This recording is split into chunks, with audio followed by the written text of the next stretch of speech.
After his first love passed away, Winfred became mute. For 4 years of marriage, he remained cold and distant, never showing me any care or attention. But later, I overheard his friend teasing him. "Winfred, aren't you tired of pretending to be mute at home every day? You must be suffocating." And Winfred, who was supposed to be mute, replied in a cold, detached voice. "I'm not pretending to be mute. I just hate everything related to her." When I opened my eyes again, I had gone back to the time before his first love died. I pushed him toward his first love. But he trembled as he asked me, "Why are you pushing me toward someone else?" On Winfred's birthday, I prepared a gift for him. I cooked a feast, setting the table with all his favorite dishes. But after waiting for what felt like forever, he never showed up. The food grew cold. I asked one of his friends and found out Winfred was at Bar A. My heart sank, and I numbly got up to go find him. The private room in the bar was lively, filled with laughter and clinking glasses. A group of men and women, all Winfred's friends, were having a great time. Just as I was about to push the door open, I heard Winfred's best friend teasing him. "Winfred, aren't you tired of pretending to be mute at home every day? You must be suffocating." At that moment, my entire body turned cold. Someone else chimed in, "Yeah, Marina's too controlling.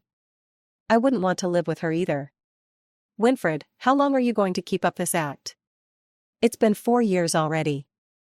I had rushed here, worried about Winfred's health, afraid he'd drink too much and hurt himself.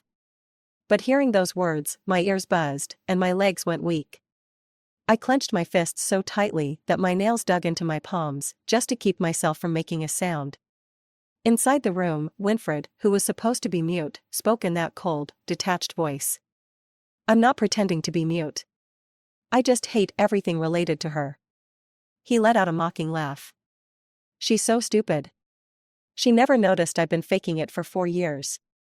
Yeah, you recovered from the car accident after just a month, and Marina never even realized.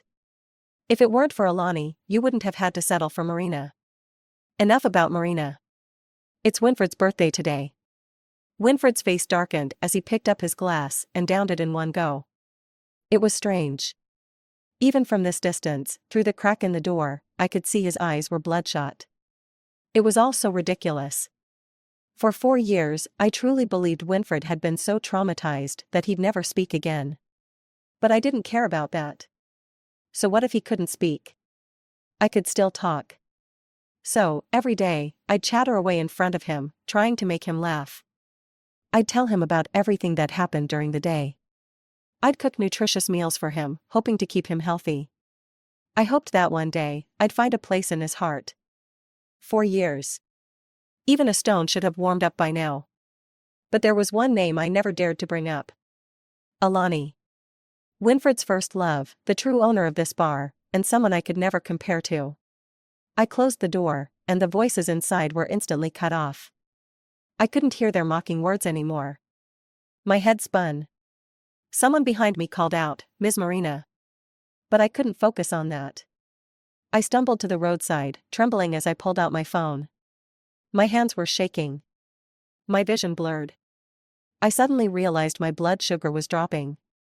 I popped a candy into my mouth. Finally, I sent Winfred a message. "Let's get a divorce." My birthday gift to him was a divorce agreement. I didn't ask for anything, just the villa we'd lived in for 4 years. And in that moment, I finally realized something clearly: I could never compete with a dead person. Not in the past, and not in the future.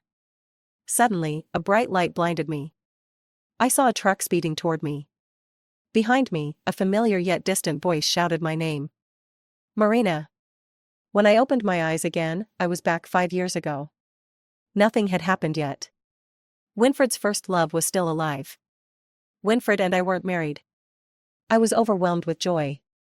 At this time, I had just graduated. Winfred's family was going through a crisis, and his first love had gone abroad. In my previous life, I had quit my promising job without hesitation to join Winfred's struggling company. He worked himself to the bone, and his irregular eating habits gave him severe stomach problems. Every day, I cooked him nutritious meals, trying to keep him healthy. At business dinners, to secure contracts from those greasy, overweight bosses. I often drank on his behalf, afraid his stomach couldn't handle it. I'd charm those bosses, making them laugh and sign the deals. Back then, Winfred might have been genuinely moved. When I was vomiting my guts out from drinking too much, he didn't look at me with disgust. Instead, he made me a hangover drink. After a long silence, he asked, "Marina, is it worth it?" Even drunk, I didn't forget how much I loved him. I smiled, my eyes curving into crescents. Of course it's worth it. I love Winfred more than anything. But that moment of gratitude couldn't withstand the test of time or his longing for his first love. Later, I realized he wasn't worth it. This time, I wouldn't quit my job for him. My phone rang. It was Winfred. He sounded tired as he asked, "Have you submitted your resignation yet?" I looked at the resignation letter in my hand. If I hadn't been reborn, I would have walked into the CEO's office and handed it in. Then, ignoring the CEO's pleas, I would have stubbornly joined Winfred's struggling startup. His first love would be robbed and murdered abroad, leaving Winfred broken and mute. In the end, I would have half forced, half convinced him to marry me. I smiled. "Winfred, I just texted your first love and explained your situation. She said she'd come back. From now on, let her be the one by your side." There was a long silence on the other end. He must have been frowning. He asked in a low voice, "What do you mean by that?" I spoke each word clearly. "What I mean is, whoever wants to quit can quit. I'm not giving up my job at a top 500 global company." "What?" He didn't get a chance to say more. I hung up. The heaviness in my chest lightened a little after saying that. Suddenly, a deep, familiar voice came from behind me. He asked with a smile, "You really like this job that much?" I turned around and met Ternan's gaze. There was a hint of a smile in the corner of his eyes. I remembered in my past life, many people had looked down on me and Winfred. But when I was drinking myself to the point of vomiting blood and still couldn't close a deal, it was Ternan's who put in a good word for me. Only much later did I find out that the client had originally planned to work with him. But he suggested they sign the deal with me instead. In my past life, I never got the chance to thank him. I felt my eyes well up. "Thank you, Ternance, I'm not sure what you're thanking me for, but you're welcome." From the moment I met Winfred in college, I had always liked him. But back then, his love for Alani was the talk of the campus. In the end, though, they never ended up together. I thought I might have a chance. After graduation, I stayed close to Winfred. Every time his friends saw me, they'd tease, "Hey, it's Winfred's little shadow.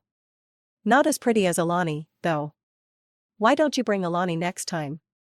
They didn't treat me like a person. I was just a joke to them at their gatherings. When I got upset, Winfred would frown. "Don't overreact. They don't mean anything by it. Some people are great at everything, except when it comes to love, they lose all sense." I kept lowering my standards for him. But not this time. I continued working at Ternant's family company. I thought Winfred, with his pride, would never come looking for me again. But that very evening, as I was leaving work, a familiar car screeched to a halt in front of me, nearly hitting my leg. The window rolled down, revealing Winfred's cold, stern face. He frowned, his tone impatient. "Marina, what's going on with you? You said you'd quit, and now you're backing out? All that talk about liking me and wanting to help me at the company, was it all a lie?" I smiled brightly. "Yeah, it was all a lie. Why would I give up such a great job offer? Only someone with their head kicked in by you would follow you to start a business." Winfred was stunned, not understanding why I'd changed so much or what I was playing at. After a few seconds, he let out a mocking laugh. "Marina, playing hard to get doesn't suit you." Suddenly, a hand rested on my waist. A deep, calm voice came from above me. "When we get married, I hope you'll still think this is just playing hard to get." It was Ternance. Winfred didn't recognize him and glared. "Who are you?" I replied coolly, "Winfred, who are you to me? What right do you have to question me? Alani's coming back soon. Since you like her so much, I hope we can cleanly cut ties before she returns. I have no interest in being friends with someone I used to love." Maybe I'd used this tactic before when I was angry. Winfred didn't believe me. He scoffed. Marina, last time you said you were cutting ties, you came back to me in less than 3 days. Trying the same trick again? I bet you'll come crawling back to apologize in less than a week. I nodded. All right, then wait and see. I returned to my peaceful life. Winfred, as I hoped, didn't bother me. I heard his first love, Alani, had returned, and he was the one who picked her up at the airport. Good. The tragedy from my past life didn't happen. Alani wouldn't die, and I wouldn't marry Winfred. A couple of days later, Turnant suddenly approached me. There's a banquet on Wednesday. Would you like to accompany me? 10 times your usual pay, paid daily. My eyes lit up, and I nodded eagerly. I'm the perfect person for this job. It's a piece of cake for me. A faint smile appeared in the corner of his eyes. At the banquet, I realized something was off. Every few steps, I ran into one of Winfred's friends. Luckily, Winfred's career hadn't taken off yet, so he wasn't mingling with them. As I was coming out of the restroom, I ran into Winfred. His eyes were cold, but there was a hint of triumph in his expression. It's only been 3 days, and you couldn't wait to come back and apologize? I gasped in mock surprise. Who's this rude waiter? His face turned as dark as a storm cloud. Then he noticed the expensive gown I was wearing and frowned. Is this why you didn't quit? For money? I gave him a look that said, what are you even talking about? Tell me, who's more attractive, you or money? Maybe he couldn't handle the fact that someone who had always chased after him was now ignoring him. Winfred said in a low voice, how long are you going to keep up this act? Alani's back, but if you want to return to my side, I'll overlook what you've done. All your assets combined couldn't cover a month of my salary. What makes you think I'd want to come back to you? Your audacity? Without the blinders of love, my IQ was finally back online. Winfred's eyes narrowed, and he grabbed my wrist, staring at me intensely. Don't make me angry, Marina. Winfred, did you know even dogs eat dog food now? He was confused. What are you talking about? What I mean is, if you have dog food, eat it. Don't go around eating other people's crap. It's unsanitary and stinks. Plus, it's not fair to Alani. I grinned, my smile bright and bold. No more of the timid, cautious demeanor I used to have around him. And besides, if I were going to date anyone, it'd be a handsome man. Tell me, what part of you even compares to my boss? I put one hand on my hip and delivered the whole speech, without pausing for breath.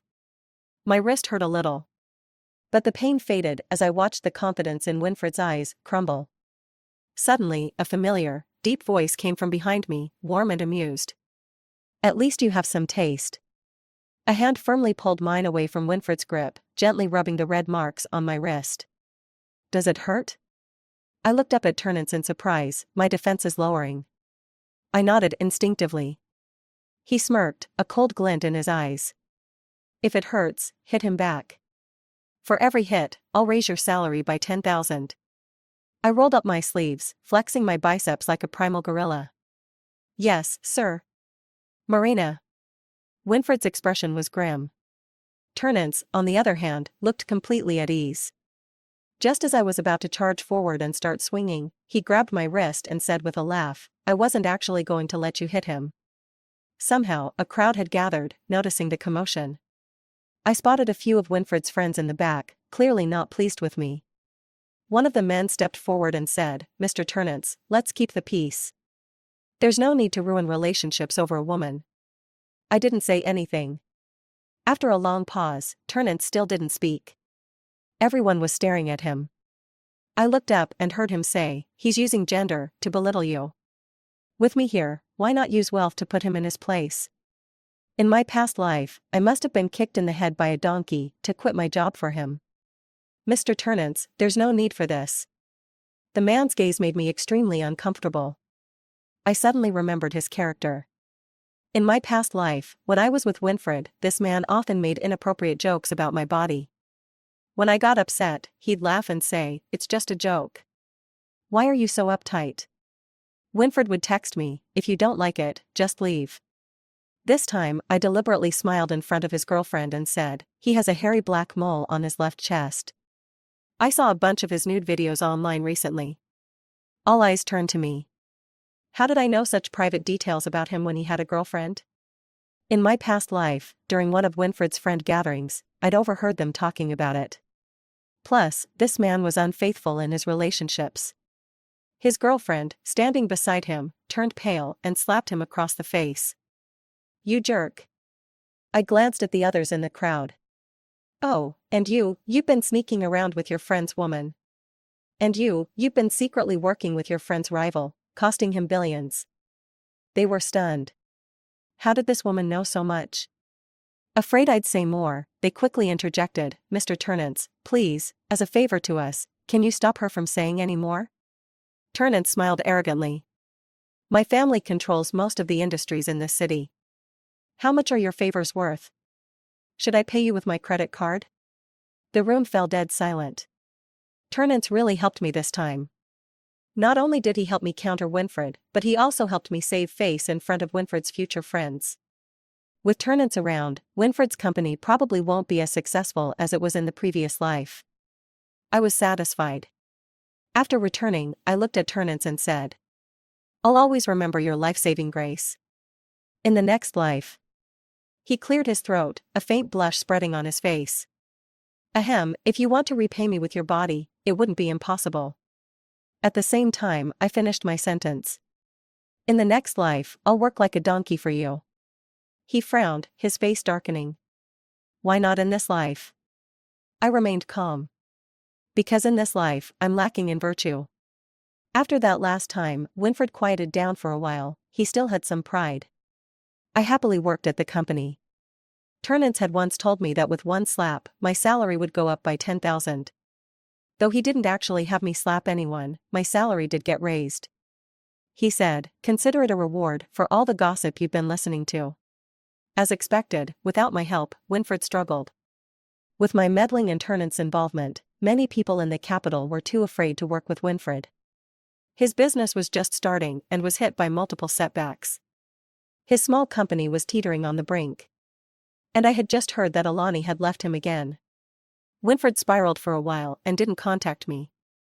But I received a call from Winfred's father. "Marina, why haven't you come around recently? We've been talking about you every day at home. Winfred's mother misses you so much, she can't even sleep properly. She's been sick these past few days, lying in bed, completely drained, and keeps calling your name in the middle of the night." The moment I answered the phone, my heart gave a slight jolt. In my previous life, the reason I stayed with Winfred was partly because of his parents. They were always so kind to me. Whenever Winfred ignored me, they'd take turns scolding him. Until, in the end, he became a mute from all the stress. And his parents couldn't bear to scold him anymore. I quietly clenched my fist, my eyes starting to water. I spoke softly, "I'll come visit you once I finish up these next few days." "Good." I could hear their joy on the other end, and I whispered, "Winfred isn't home, is he?" There was a pause on the other end. No. That little brat wouldn't dare come." "Marina, you just come. We'll always have your back." I let out a sigh of relief after hearing that. I didn't want to see Winfred. I didn't want any contact with him. But Winfred's parents had been so kind to me, and now his mother was sick. If I didn't go, it would seem like I was ungrateful. Recently, I had started considering starting my own business. When I was with Winfred, I learned a lot and was exposed to many things. I dare say my professional abilities are solid. I had also discussed it with Turnance beforehand, and he smiled. "Marina, from the very beginning, I knew your platform wouldn't just be limited to this." After wrapping up my work, I went to Winfred's house on Saturday. I almost forgot where they lived before Winfred became successful. I only remembered that later on, Winfred moved them into the biggest, most luxurious villa. I walked in, carrying many gifts. Winfred's dad smiled widely, teasing me. Everything seemed the same as in the previous life. They were still as warm and welcoming as always. After chatting for a bit, I helped Winfred's mother back to her room to rest. Her eyes were misty with tears. "You're so virtuous and kind-hearted. If only Winfred could marry you." I didn't respond. Virtuous isn't exactly a flattering term. After tidying up, I stood up, planning to say my goodbyes and head home. Suddenly, she grabbed my hand. Could you go into the room next to Winfred's and look for a necklace for me? I nodded, not noticing the flicker of guilt in her eyes. I entered that room and immediately saw the cabinet she was referring to. I rushed over and found the necklace. Just as I straightened up, I heard a sound behind me. I turned around quickly, but the door was tightly shut. My unease grew. Tentatively, I called out, "Could you help me open the door?" From outside, I heard her voice. "You and Winfred need to clear up your misunderstanding. Don't blame me, I just want you two to be happy together." My heart dropped, like it had fallen from a great height.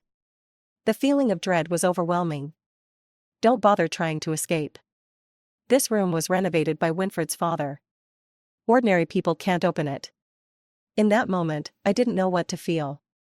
It was like I was trapped in an icy lake, my body sinking deeper. I pulled out my phone, but as expected, there was no signal. She wasn't sick.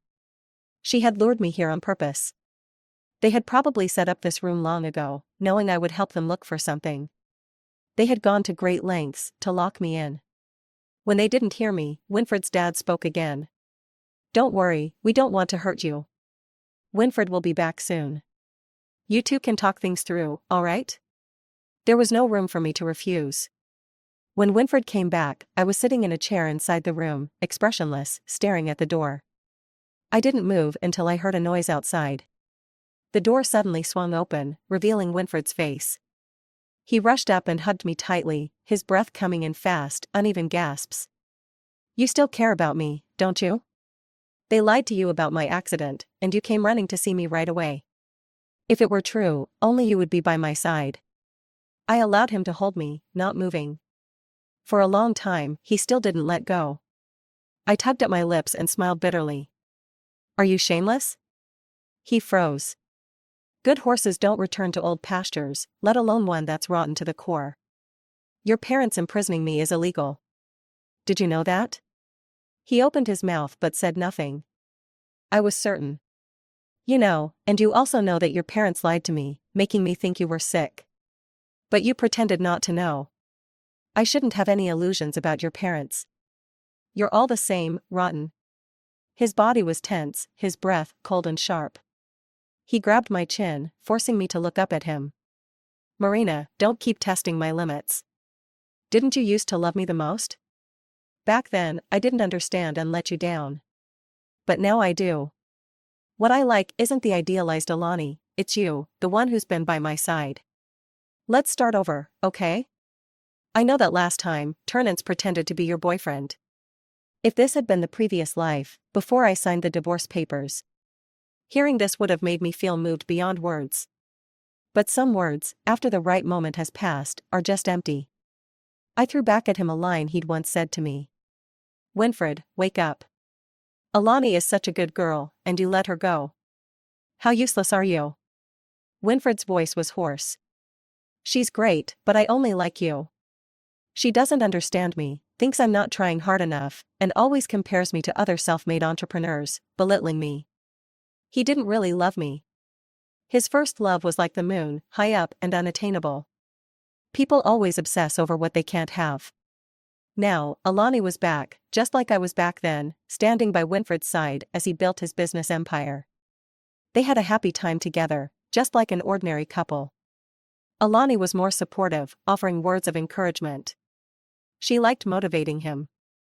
"You should look into other entrepreneurs' journeys and see if you can learn from them. After all, you studied finance, so starting a business shouldn't be too hard for you." I, on the other hand, was much gentler. "I'm not naturally like that. I'm more impatient." Love made me change, but now I was clear-headed and smiled at him. "Isn't she right? Winfred, no one love you, but someone love me, okay?"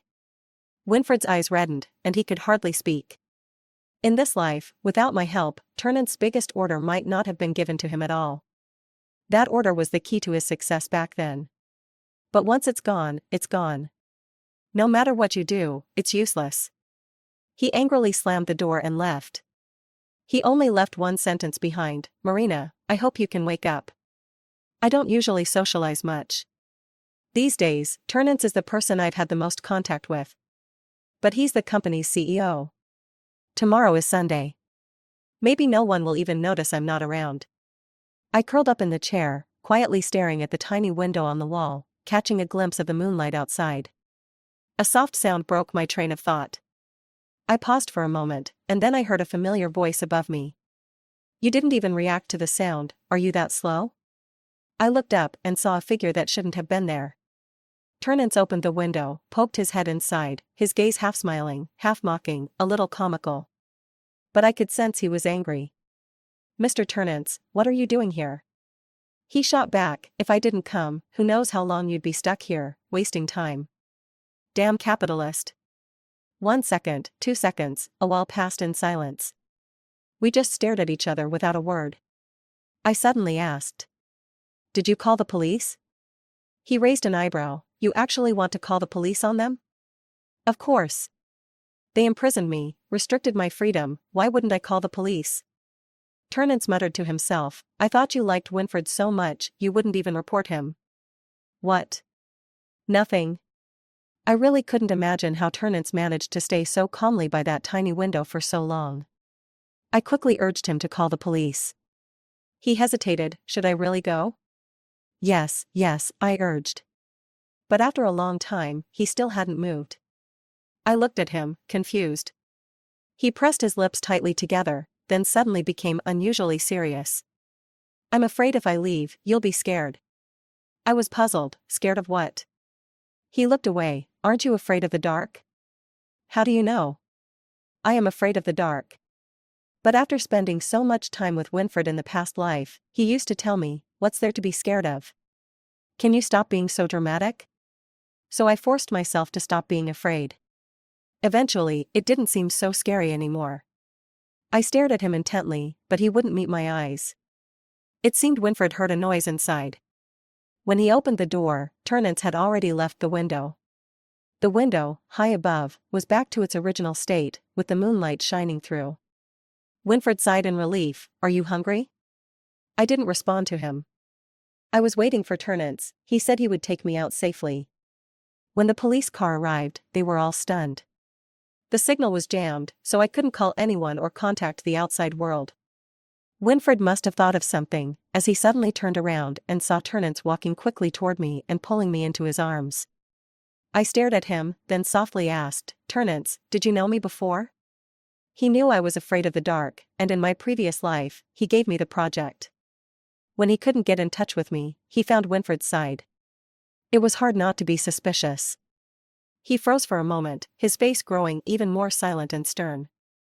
I was planning to wait until I died and put a QR code on my tombstone, so you could scan it and see what you had forgotten. But you found out ahead of time, which is really annoying. But that doesn't look like annoyance to me. It just seems like he doesn't want to talk about the past. Winfred ran off, and the police couldn't find him. Turnance was worried about me and started personally sending me home every day. He wouldn't leave until he saw my lights on. For the next few days, everything was peaceful. I furrowed my brow, wondering why Winfred had to run away. This would only make things worse for him. His company wasn't very large, but they had invested a lot. Almost all the remaining money in their family was sunk into his projects. Not long ago, there was a bidding event. I came into contact with it while working, and Turnance seemed to be planning to participate too.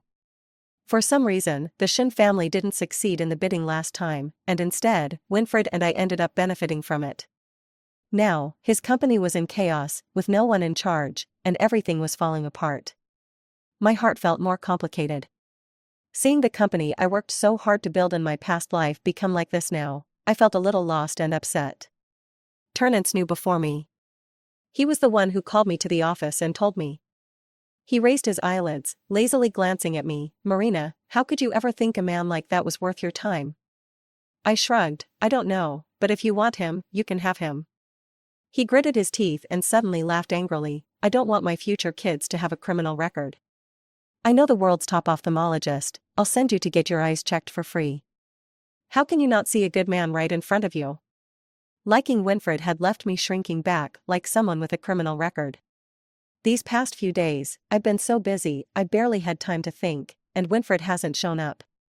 Soon, I won't have to work for anyone else anymore. I won't have to live for someone else. I have the ability, so why should I work for others? Shenqingli was very supportive of my decision. He said, if a company is afraid of employees who are too capable, scared they might leave to start their own business, then that company won't last long. The night lights were dim. Turnance dropped me off at the gate of my neighborhood, and I asked him to park. During this time, the security guards thought he was my boyfriend. I didn't want to cause any misunderstandings. Turnance said in a soft voice, okay, I'm afraid I'll keep you from finding a boyfriend. I gritted my teeth and walked into the neighborhood alone. When I got near my home, I suddenly remembered that the light by the door was broken. I felt a little uneasy. As soon as I stepped into the stairwell, a hand reached out from the darkness toward me. Before I could react, I was already pulled into the stairwell. Another hand covered my mouth tightly, and I couldn't make a sound. In the mix of our breaths, I could hear the person's rapid heartbeat.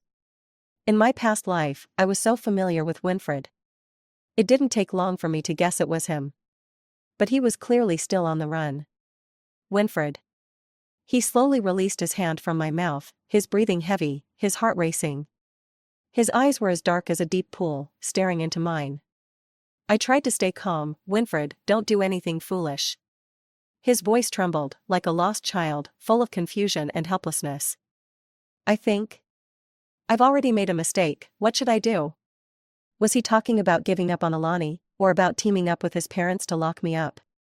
He slowly took my hand, and I could feel his palm sweaty and trembling. In the dark, I noticed his eyes were a bit red. He trembled. Why did you push me to someone else? Don't you like me anymore? My mind went blank, and I clenched my palm to keep calm. He spoke slowly. I've been dreaming about you a lot lately. At this point, Winfred probably hadn't had feelings for me yet. He continued, in the dreams, I'm fully aware that it's you and me, but the scenes have never happened before. I thought about how to escape the conversation and casually replied, like what? I dreamt that Alani didn't go back to her country but instead died overseas. I pretended to be mute, and later, you insisted on marrying me. I even dreamed that you stayed by my side, helping me fight for success. You even drank with some people until your stomach started bleeding, just to get me a contract. I slowly lifted my gaze to look at him, almost in disbelief. These were all things that had happened in the previous life. How could he dream about them? I remained calm and said, if that's what you're trying to tell me, then you've got the wrong person. He grabbed my arm, his eyes trembling, his whole body exuding a broken sense of helplessness. You've been reborn too, haven't you? I asked flatly. Winfred, are you out of your mind? When the words left my mouth, he truly did seem like he was losing his mind. I went crazy when I found out you liked Turnance, but pushed me toward Alani. He lowered his head, kissed me roughly on the lips. I struggled to turn my face away, and he only managed to kiss my cheek. A sudden punch landed. I only felt the force of a fist cutting through the air, not even seeing who threw it. Winfred collapsed to the ground, his eyes still locked on me. He endured the pain, trembling as he pleaded with me, Marina, don't leave me, please. I turned my gaze away and looked at Turnance. I stepped forward and wrapped my arms around his waist. I could feel him stiffen, uncomfortable. I lowered my voice, what are you doing here? He replied, you didn't reply to my messages, so I got worried and came to check on you. I sighed in relief. Winfred was taken into custody. Although he was an accomplice in illegally imprisoning someone, he was the main culprit and even tried to escape law enforcement, which made his sentence even worse. He wanted to see me, and I went to see him. He had shaved his head, no longer looking glorious. His eyes were full of decadence and guilt. Marina, the person I've wronged the most in my life is you. I'm sorry for how I treated you in the past life. If I had remembered everything sooner and treated you better, would things have turned out differently? I interrupted him. My eyes fixed on him, my expression neutral as I said softly, no, once I decided to divorce you, I had no intention of liking you. His eyes dimmed, his entire posture seemed hunched and frail. The one you should feel most sorry for is the company you built with your own hands. Because that had once been our shared effort. I stopped focusing on Winfred. He had truly faded from my life. Turnance took me to many gatherings. I had planned to decline, but he raised an eyebrow and said, don't you want to start your own business? How are you going to do that without understanding the industry? I already understood. I muttered to myself, but didn't dare to speak it aloud. As the dinner was ending, I stepped out to pay the bill. When I returned, I overheard them discussing me. "Turnance, you like this girl so much, why don't you let her be your secretary?" People in their positions often like to pull the ones they fancied into their offices to be personal assistants. Turnance raised an eyebrow, his voice indulgent. "She has her own talents. Why would I want to keep her by my side? What I can do is give her a platform to show what she can do, and that's enough." They exchanged glances and chuckled awkwardly. Most people didn't think much of it, brushing it off as just a woman. Years later, it was indeed this woman who built a leading company in women's products. When they saw me making money, they got envious and came to me for advice on how to make money. I smiled and said, "If you want to earn money from women, first learn to respect women." But that was a story for later. I stood outside, clutching the hem of my clothes. When we left, Turnance followed his usual routine and drove me home. But I didn't get out of the car. I turned to look at him with intense eyes. "Turnance, you mentioned we've met before. Can you tell me more about that?" His lashes fluttered. "You won't want to know. You're not me, how do you know what I want to know?" Finally, he spoke. His path to entrepreneurship hadn't been smooth. After his business failed, he didn't even have $5 in his pocket. He sat outside a convenience store, staring at the sky. I had come out of the store, mistaken him for a homeless man, and bought him some food and drinks. It was nothing to me, and I barely remembered it. But it was something he'd kept in his mind. When he later saw me with Winfred, he decided to give me special treatment. I pursed my lips. "Why didn't you say anything from the start? You didn't want to mention it because you didn't want to relive the hardships of starting your business?" I could understand that. He shook his head, looking away. "I don't think that time in my life was a stain. It's just, I wanted to always be seen as the strong one in your eyes." I placed both hands on his face, turned his head to face me, and slowly hugged him. "Who's always strong? No one is forever strong, and no one is always weak. If it weren't for the you from back then, we wouldn't have the you now. You succeeded in your business, and that's really impressive." "Really?" I nodded vigorously. "Really, I think you're handsome and cool." He pondered for a long time, meeting my gaze, and his mouth curled up like a little hook, his voice, smooth and teasing. "Consider making me permanent, okay? I'm a good deal, you'll never lose." A smile spread across my eyes. "I guess I'll reluctantly accept. There are always people who show up when I'm wounded and heartbroken. Ensuring I don't lose the chance to love and be loved." The end.